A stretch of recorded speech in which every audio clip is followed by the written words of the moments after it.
Welcome to the Hope After Child Loss podcast, where we endeavor to offer stories of hope to grieving parents and siblings so that they might rediscover life filled with meaning, purpose, and hope. We invite you to come and join us. Hey guys, I'm your host Greg Buffkin, and we are so glad that you could join us for today's episode. So I'm going to be talking today with a new friend of ours, Amanda Cordero of Mending Hearts Ministries. Gosh, I actually said it correctly, didn't I? You did. I was afraid I was going to stumble over Mending Hearts Ministries. Well, Amanda, welcome to the podcast. Thank you for having me, Greg. Absolutely. I've been looking forward to our conversation all week. Yes, me as well. Well, listen, before we dive into your story, why don't you take a few minutes and just tell us about Amanda? Sure. So I'm originally from New York, from the Bronx. Really? Yes, I lived there for half my life. And then in my last year of college, I moved to South Jersey. And so I've been here for over maybe 20 plus years. I don't want to date myself, but well, a little bit maybe.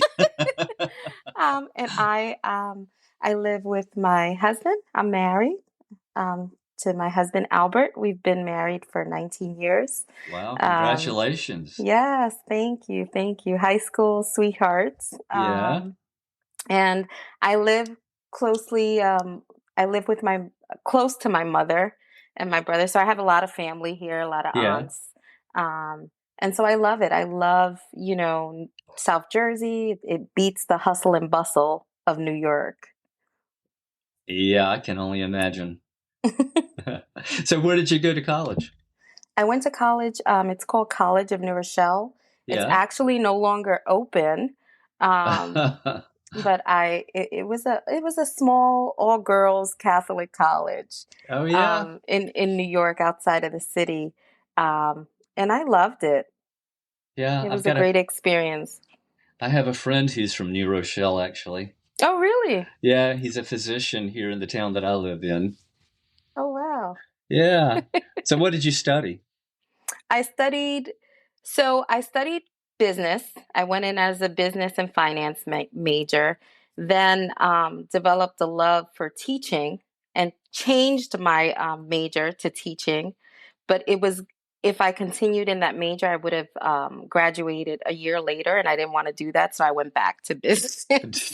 It's all about graduating, right? That's right. Graduating, and I was like, okay, that's it.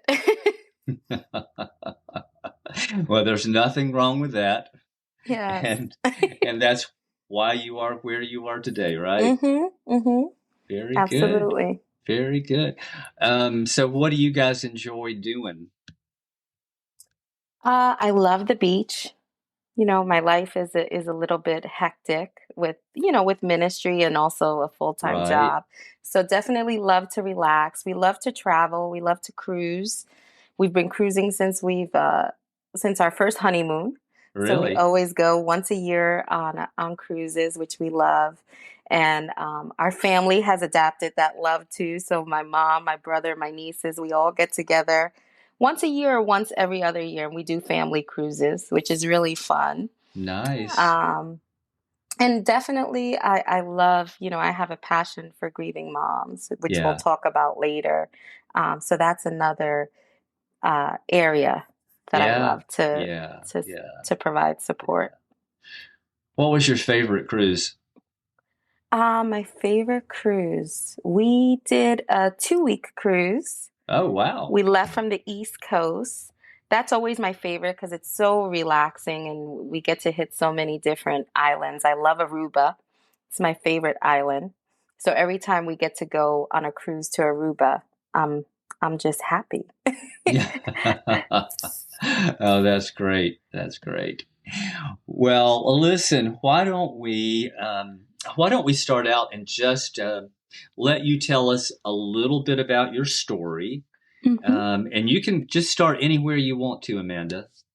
Okay. So I'm going to start from the very, very beginning because I think it plays a significant role later on down the line in my story. And so the beginning, my husband and I got married in 2004, and struggled many years, to conceive. And I remember probably in around 2007, I rededicated my life back to the Lord. Yeah. And usually when you're first rededicated, it's like you're on fire, right? You're reading your Right. word, you're praying and stuff. And I remember reading the word and how God just spoke, to Moses, and it was audibly, right? It was through a Right. cloud and stuff. And I remember one night saying, "All right, God, I want you to speak to me like that. And I'm not leaving this room until you speak to me. Like, I want to hear you." And so I remember spending 45 minutes just praying, and I prayed about, everyone else, praying for family and friends and things like that. And finally, after 45 minutes, I said, "Okay, God, I guess you're not going to speak to me." And all of a sudden, Psalms 113 came to mind. And back then, I did not know, anything about the Bible and things like that. And so I opened the Bible and I remember reading it. And the last verse of Psalms 113 is verse 9. And it says, "He settles the childless woman in her home as a happy mother of children." Oh, wow. And I was just amazed. I was like, "Okay, God, you spoke to me. You not only spoke to me, that was one thing at that time that I didn't ask for. It was something I desired. I desired to be a mother. We were trying. But that day I didn't say or pray anything about that." And so that became, I took it as, wow, God made a covenant with me, just like he did with Abraham, that I would be a mother and that, my barrenness would be fruitful. Hmm. And so that was in 2007.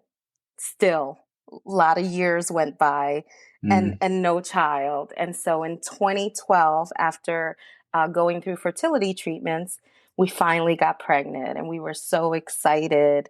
Yeah. Um, and midway through the pregnancy, though, we got the devastating news that the pregnancy was not going well, and that they decided, they told us that we should terminate the pregnancy, that she was Hmm. not going to survive.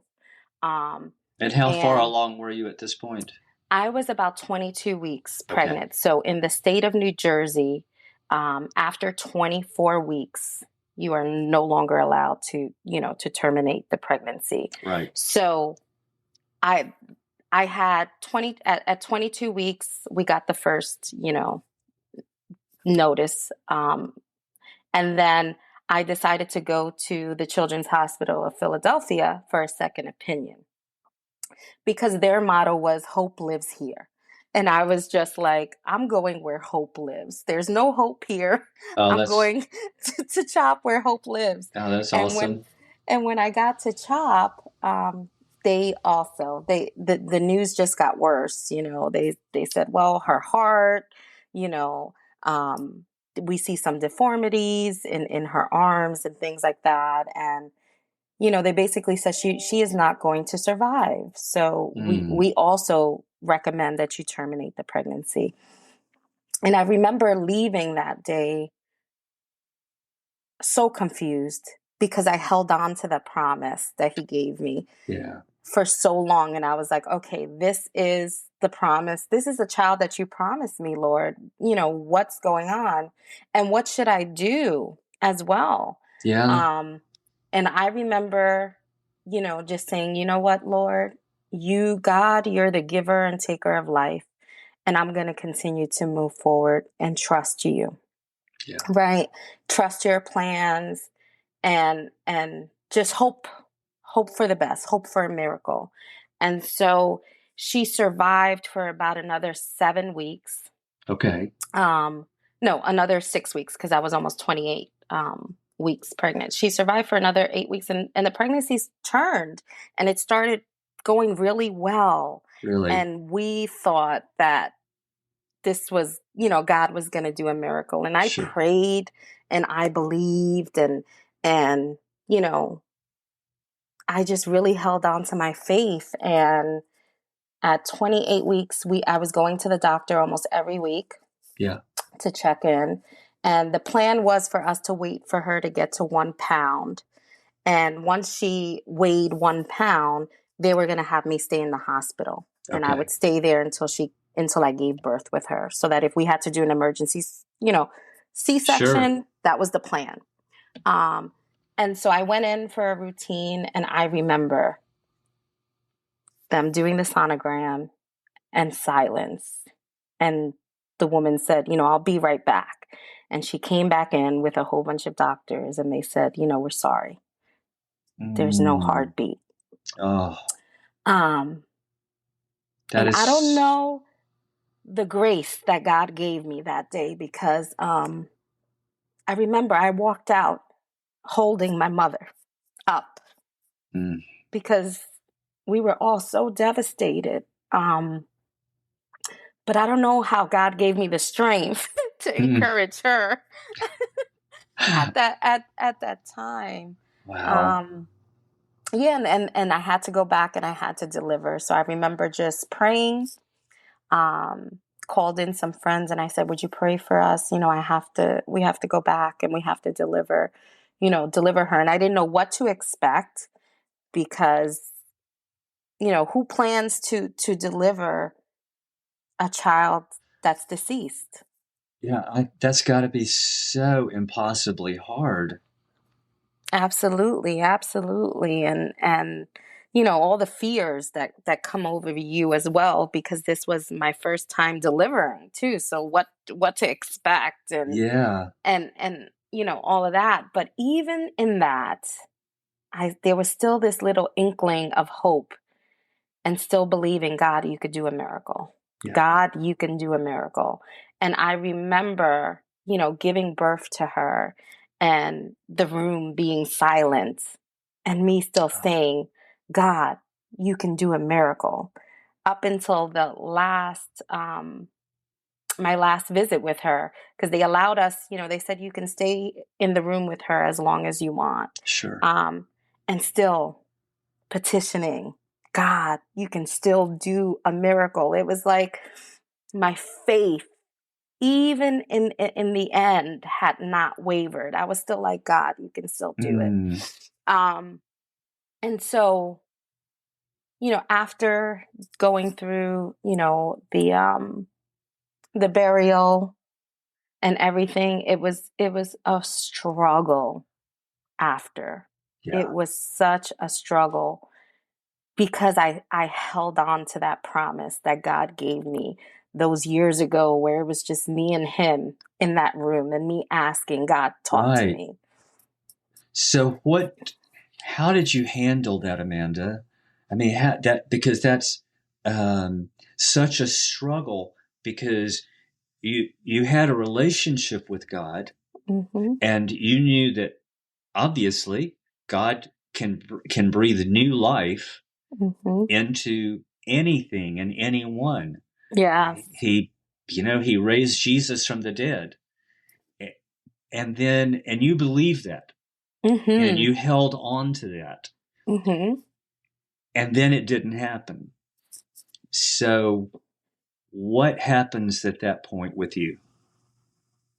For me, it was a long road. I mean, I spent 3 years of my life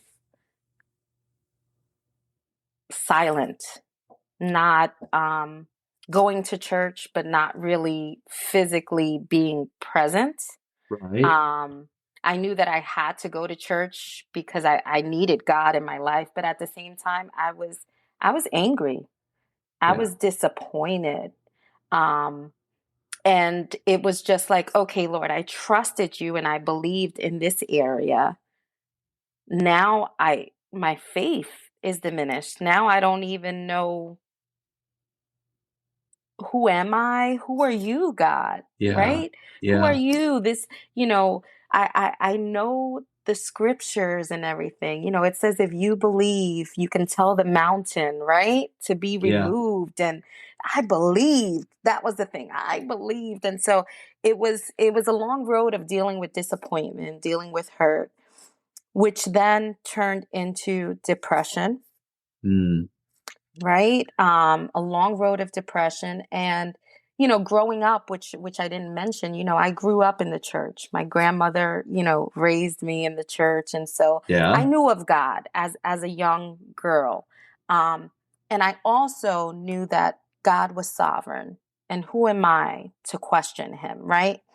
And I think sometimes, that's something that really can, how can I say it, can kind of disconnect us with God and who he is, because I didn't want to question him. I was scared to question him. I was scared to tell him that I was angry, that I was disappointed, right? Right. But God knows our heart. Yeah. He knows our heart. And, I thank God that he's a persistent God, Yeah, and he absolutely. and he follows us. He follows us even in those dark points, in those dark areas where we don't want to know anything about him. He still comes. He's such a compassionate God, and he comes and he follows us. And I thank God that he did that. And I remember I went to an intervention that we had at church. It was like a woman's intervention service Right. that they had. Um, and usually they just talk about, your pain as a woman, and how there's hope. And, and I said, I have to go, because it's been 3 years and I have to, resolve this grief. I have to work through it. And the woman at the time who was preaching, she said, there's a woman here who has lost a child, and she's angry at God. Now, I don't know if she really said that or if that's what I heard. Yeah. Yeah. Yeah. Right? But I remember that night, and there was an altar call for forgiveness. And so I went up, and I'm thinking of, physical people that I need to forgive. And that night, God woke me up and he said, I need you to forgive me. Oh, wow. You need to forgive me. And I was just like, wow. And it was Yeah. true. It was true. I was so angry at him. And so that became the start of my healing. Um, Little by little, I started just giving him those broken pieces of my heart. So that was one opportunity there. And then I was part of my women's small circle at church. And I remember the pastor's wife, because I would come every week, but every week I would come crying and leave, Oh, and they would pray for me and stuff. And because it was just something that I couldn't press through. Like I kept replaying the story and just the whys, and you get into that trap, that sure. that hamster wheel of replaying everything. And I remember she said, I want you to cry out to God and just tell him how you feel. Forget that we're here. Just cry out to God. And I remember that day really sharing, like, Lord, where were you? I was so disappointed. I really believed. I believed, and your word says that faith can move mountains. And the mountain didn't move in my story. Um, and so I think I had to resolve the biggest thing, I think, in grief that we have to resolve is that the story didn't end the way we wanted to. We always want to come back and pick up the pen and rewrite the story. What could we Yeah. have done to rewrite this story? Yep. Right? Yep. I've been there and done that so many times. Yes. And that's a constant walk in our grief journey, a constant struggle, I would say, in our grief Yeah. journey. Um, but, you know, but God. But God, although the story didn't end the way we wanted it to end, God can still rewrite our story and make something beautiful Yes, out he of it. can. He absolutely can. And I think it's a beautiful story of your relationship with him that, he, even when we're not pursuing him and we're not Mm-hmm. even sometimes even conscious of his presence, Mm-hmm. he never loses awareness or consciousness of us. And Yes. he gives us plenty of latitude. He's Mm-hmm. always pursuing us. Mm-hmm. And And I believe from Scripture that, that God grieves with us when we grieve. Yes. I mean, he celebrates with us when we celebrate, and he grieves with Mm-hmm. us when we grieve. Mm-hmm. And he is such a loving Father that he Yes. can take our anger, and Mm-hmm. he can take our disappointment, Mm-hmm. and he can take all of that and just thread that along with the grief Yes. into a healing journey for us. You Absolutely. and you can't see that in that fresh stage of grief. You can't. You know, You don't even know how you're going to survive in the beginning, right? exactly. And it makes me think about Romans 8:28, where it talks about how in all things God Yes. works together for good for those who love him and are called according to his purpose. And Yes. when you lose a child, you can't possibly conceive of anything good coming of Mm-hmm. that. Mm-hmm. But as you said a moment ago, that phrase, but God, Yes. only God can do that. And when you are able to look back in retrospect, that's when you can Mm. see how God was weaving a pattern for something good in your life Yes. and in the lives of other people who know your Mm-hmm. story. Mm-hmm. So go ahead. Go ahead. Absolutely. I'm sorry. Didn't really mean to interrupt there. No, no, no. I think I pretty much covered everything for Yeah. that Well, area. Amanda, one of the things that I think happens when we lose a child is, and I think people that are looking in see the immediate grief, the grieving the loss of our child. But what they don't see and what we deal with is Mm-hmm. is what we've referred to as future grief. Because when a child's on the way, we have all of these dreams and aspirations about what life is going to be like with our child and what they're going to be when they grow up and what our Mm-hmm. relationship's going to be with them, and the list just goes on and on and on. Mm-hmm. And when we lose them, then we grieve for what we never had. Mm-hmm. So was that something that's that you struggled with as well? I mean, you never really had a chance to know Alliah, Mm-hmm. but you had hopes and aspirations. Absolutely. And it's something I still struggle with, Yeah, right? yeah, Because Alliah will always be my daughter. absolutely, She will always, and the love that I have for her will always be, even though she's not here. of And course, so the thoughts of, that future grief is a struggle, is an everyday struggle. I think that this grief journey, we teach a grief course, which we'll talk about later. But one thing that I always tell the moms that we minister to is that this grief journey is a series of choices and constant surrender. Hmm. You can choose despair or you can choose joy. I can choose fear or I can embrace faith, right? And so I have to make a conscious effort not to dwell on the fact that she's not here anymore because I can't change that. Right. That's something I can't change, right? And instead dwell on the impact that she left on me. Even Hmm. though she was here but just a brief moment, she still changed my life. Her middle name is Faith because she taught me faith.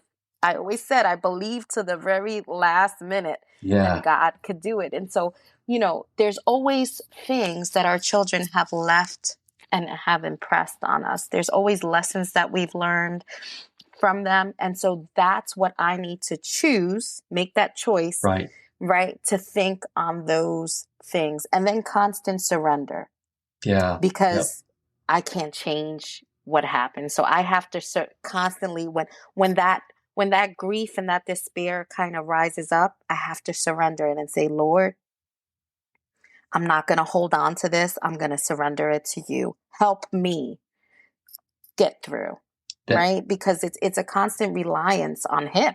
yeah, that is such good counsel, and it's so powerful. And I want to go back to something you just said in reference to your daughter's legacy. Mm-hmm. And I think a lot of times as parents, we don't really think about our child's legacy. We think about what's the legacy I'm going to leave my child. Mm-hmm.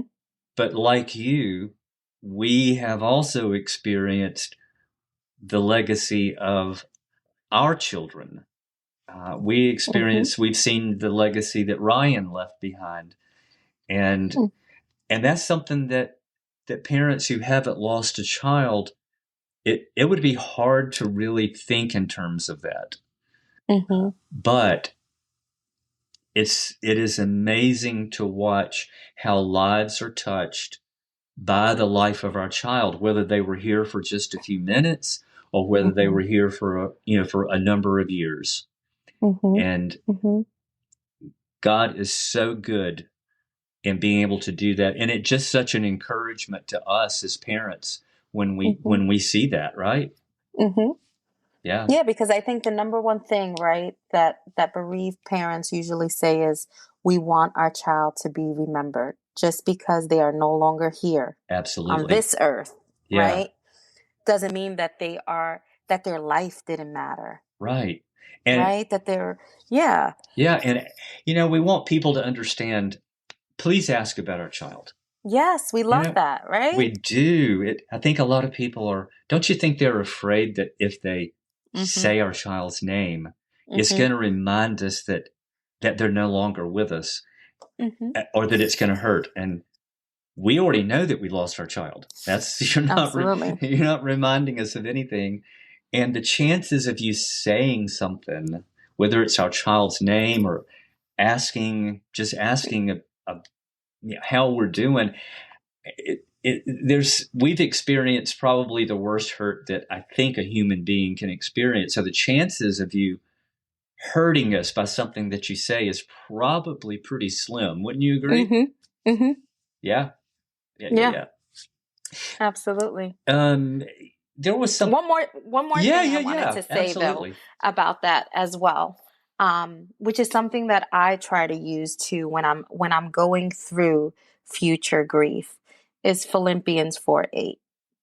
And it says, finally, brothers, whatever is true, Mm. whatever is noble, whatever is right, whatever is pure, whatever is lovely, whatever is admirable, if anything is excellent or praiseworthy, think about those things. Oh, yeah. And that's what I do, right? As Mother's Day is coming, it's a Mm. huge trigger for me Yeah. because as we navigate through this grief journey, there's always going to be triggers. Our triggers will change. In the beginning, my triggers were, baby showers. But as the years go on, and she would have been 10 this year, my triggers are a little bit different now. And Yeah. now I see, proms. That's, wow, Mm. I'll never get that, right? Or weddings and the mom picking out the wedding dress. I'll Yeah. never get that. And so that's where I have to kind of make the choice and put into God's word, I'm going to choose to not think on her death, Right. but to choose to give thanks, to choose to praise. Thank you, Lord, for allowing me that, even if it was just but a brief moment, that you picked me to be her mom. Thank you, Mm. Lord. Because grief and what was I going to say? Despair and joy don't coexist, in the sense of you can either feel one or the other, right? Right. And so Right. I'm going to choose to focus on joy, Yeah. because I already know what path the grief and despair is going to take me down, and it's not a good path, right? Right. But And so I think it's a choice. yeah, and when we choose Thanksgiving, and as you Yes. said, it is a choice we have to make. It's not a feeling, because Mhm. on that grief journey, most of the time it's not going to, you're not going to feel like it. But Mm-hmm. when we choose to thank God Yes. that in our grief, he's there with us. We can thank him Mm-hmm. for our child's life. We can Mm-hmm. thank him for being such a good father to us. Mm-hmm. It's interesting that our emotions typically follow, but you Yes. can't do it the opposite way. No. It's just the genius of God, how he wired us that way. Mm-hmm. Mm-hmm. Amanda, before we talk more about hope, because that's what ultimately our podcast is about, is we want parents who are where you've been and where we've been. If they're in a fresh season of hope, we want a fresh season of grief. I'm sorry. We want them to understand that there is hope Yes. and that there is life again and they can Mm-hmm. find meaning and purpose again. But Mm-hmm. one thing I'd like for you to speak to is, so what have you learned about grief since losing Alliah Faith that you didn't know about it on the other side? Mm-hmm. I think that grief is not an event, it's a journey. There's not a stop or end. It's a lifelong process. And that it's something that we have to live with for the rest of our lives. I Yeah. think so often people from the outside, think, okay, it's been 2, 3 years. You're still grieving? Yeah. Absolutely. That was my child, Yes. right? And so it's not something that we will ever get over, Right. but it is something that God, in time, that God can grace us with the strength Absolutely. to go through. Um, and so, in order to have hope, we need God. Yes, we God, do. God is our only source of hope. He's the only one that can um, help us navigate through. Yeah. Only with Him. I mean, it's going to be 10 years in June for me, and wow, Mm. I'm so grateful. The first 3 years I was mad at God, but the last 7 years, thank God. Thank you, Mm. God. It's like, wow. Man, Um, what a and testimony. so, yeah, I mean, I think, the other thing I would say is if there's anyone listening that has not experienced the loss of a child, to give us parents grace. Give us grace. We're Yes. not, you know, the day that our child died is the day a piece of us died. And so we will never be the same. Don't expect that old person to return. We will never be the same. But can we emerge better? In the sense of, when I look back and I'm like, I am better. She taught me so many things. Yeah. She taught me unconditional love. She taught me forgiveness. She taught me faith. And so because of that, I am better than the person I was, before. But I'll never be that same person that I was. And I think so often after grief, those who haven't experienced grief just want us to just get back to the way we used to be and be the person that we used to be. And that's, unfortunately, that's not reality. That is so true. We experienced some of that on our grief journey. Mm-hmm. And the I think if as time goes on, if the people that we knew on the other side, if they're still in a relationship with us, they Mm-hmm. hopefully see a better version of us emerge out of those ashes, as Mm-hmm. you were just saying. Mm-hmm. And I think part of that is, do we lean into the grief and allow it, or do we try to run away from it, or Mm-hmm. medicate it, Mm-hmm. or just ignore it? Mm-hmm. And you can do all of that for a time, but if you don't embrace it, and Mm-hmm. allow it and just walk through it. Mm-hmm. It'll eventually catch you. Oh, absolutely. And Absolutely. I think that if we do it that way, it's going to be that much more difficult. Mm-hmm. So Yes. it's like Levi Lusko, who is a pastor and has written several books. He talks about running towards the roar. Mm. You know, as lions hunt, the male lion roars loudly, and the prey tends to run Mm-hmm. in the opposite direction. What the prey doesn't realize is that the female lioness is waiting for them to run towards her. And in actuality, the safest thing for that prey to have done was to run towards that roar, Mm. away from her. Mm. So, yeah. That's good. Mm-hmm. Well, Amanda, so it's been a long time, Mm-hmm. and on this grief journey, you also God has begun a healing journey, Yeah. and the two have coexisted together. And Mm-hmm. out of that, I want you to tell us what the new purpose in your life that God has given you. Tell us what that's about. I think I mentioned it at the beginning of the podcast, Mending Hearts Ministries. Yes. So tell And us about that. so Mending Hearts Ministry is a ministry for mothers who have experienced the loss of a child from miscarriage to adult.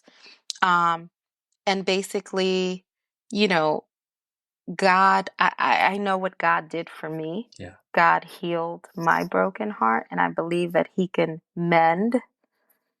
I should rephrase that. And He did not heal because I'm still healing, Right. but mend my broken heart. I And like so, that. yes. And so in 2020, well, 2018, God started like stirring this in me to Yeah. kind of Yeah. start a ministry. And I remember telling God, I'm still not healed. How can I minister to other women, eh, eh, and I'm still going through? Wow, that's such a deceptive scheme from the enemy, right? To have us think that we need to be at a place Yeah. where we have Yeah. arrived so that we can, do the work of God. But we're just a vessel. Right. So if we are just a willing vessel, God will equip us, Yeah. and His Holy Spirit will walk us through. And so in 2020, I started Mending Hearts Ministry to provide support because I know how isolating that journey can be. Mm-hmm. It's a very isolating journey. Um, and I never wanted a mom to feel abandoned during her time of loss. And so out of that, Mending Hearts was started in 2020, and in 2001 we became an official nonprofit. In And 2021. so in 2021, so in 2020 we launched kind of the ministry, and we were going to just have kind of like maybe a monthly group or a course, because we had developed this course, a grief course, to help mothers navigate through, if you're feeling stuck, to give moms tools, because that was one thing that was very important to me when starting the ministry, is that I wanted it to be a place where mothers can come as they are, feel comfortable, us be able to give them compassionate support, but also tools, Yeah. because we need tools in order to get through, right? Right. And so we had this grief course that we had designed, and the plan was to just do it once or twice a year. And then COVID hit. And so when COVID hit, we kind of met as a team. I met with some of my team members, and I was like, okay, well, what are we going to do? And we came up with the idea of doing an online support group. Ah. And that, it just took off. I mean, and we had moms who join us from all over, from Australia, from Canada, from from England. I mean, every time we have a mom from outside of Yeah. the states, we're like, oh my How gosh, cool that something good came out of COVID. Yes, and we would have never, had COVID not happened, we would have never ever thought about this. And so we have an online support group that's free. Um, and it's we meet every first and third Monday of each month. And a mom comes on and she shares her testimony Okay. Yep. because it's important for us to, to share. There's power in our testimony. Yeah. And just a word of encouragement. And so that's been such a blessing, to hear other moms just say how blessed they are by by the online support group is just, you're like, okay, Lord, there's purpose in my pain. Nothing is wasted. You don't waste anything. Um, and then we also have the grief course. So we've had 4 classes already that have graduated from our course. We just went down to Virginia. We were in Virginia last weekend where we Oh, ministered to 14 women. That was cool. our biggest class. Now, Um, Amanda, are those in-person classes or these online classes? So yes, so the grief course is in person. It's an in-person class. It's a deep dive. Yeah. Usually we do it in 4 to 6 weeks.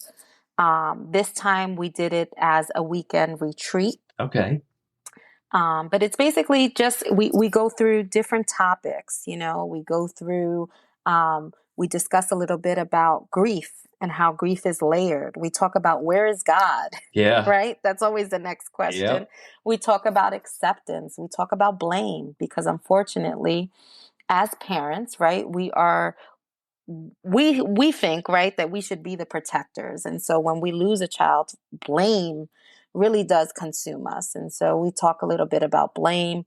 Um, and then we talk a little bit about different, other topics, such as, there's purpose in your pain. Sure. And how can we turn around then and, celebrate our children's life and I legacy. love that.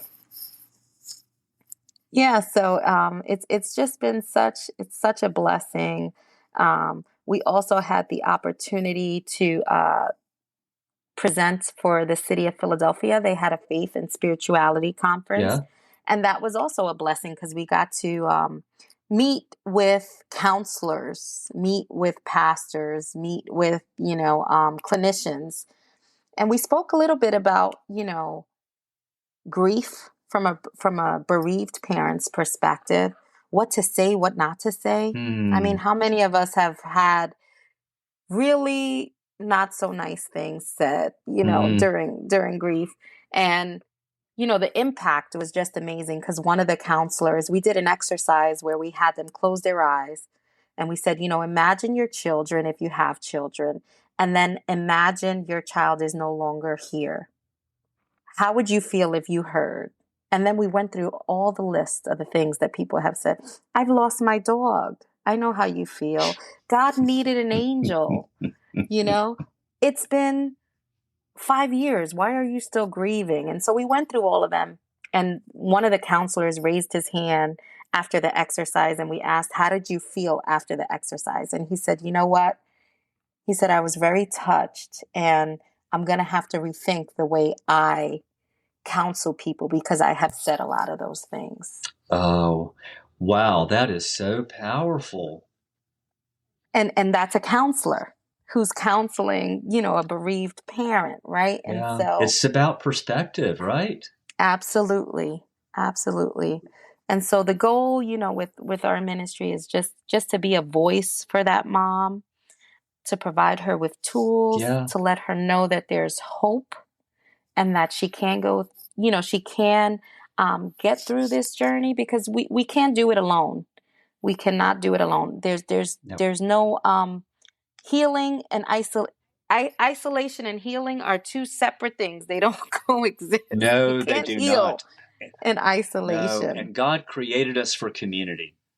Absolutely. And that's where Absolutely. you find healing. It's where you find hope and encouragement and fellowship. We were Absolutely. not meant to be the Lone Ranger. Absolutely not. Well, Amanda, there's probably someone listening right now that is thinking, I think I might want to find out more about Mending Hearts and what they're doing, and maybe how I could either get involved, or maybe they want to be involved in one of the groups that you're doing.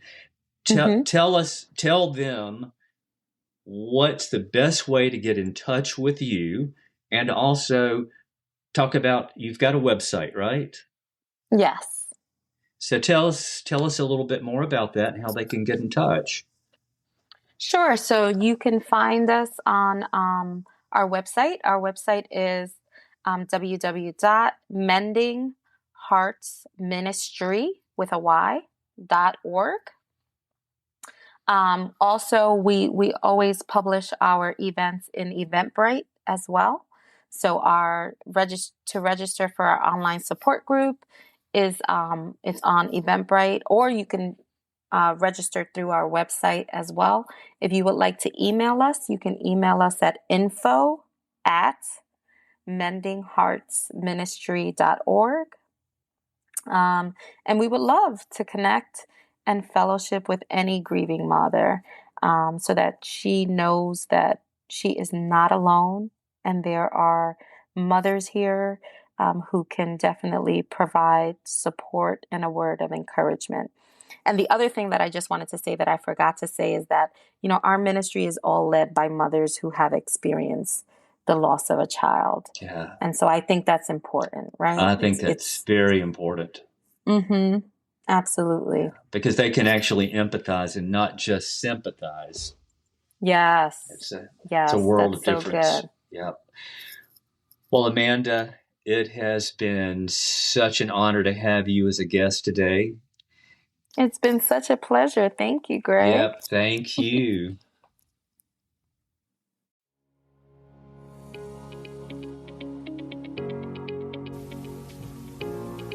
If you find our podcast meaningful, we invite you to follow us so that you can automatically receive the latest episodes. Also, we'd like to invite you to contact us and talk with us about sharing your story on a future episode, because every story is important and matters to God. Please reach out via email at hope@emptychairendeavor.com. That's hope@emptychairendeavor.com. And as always, thank you so much for listening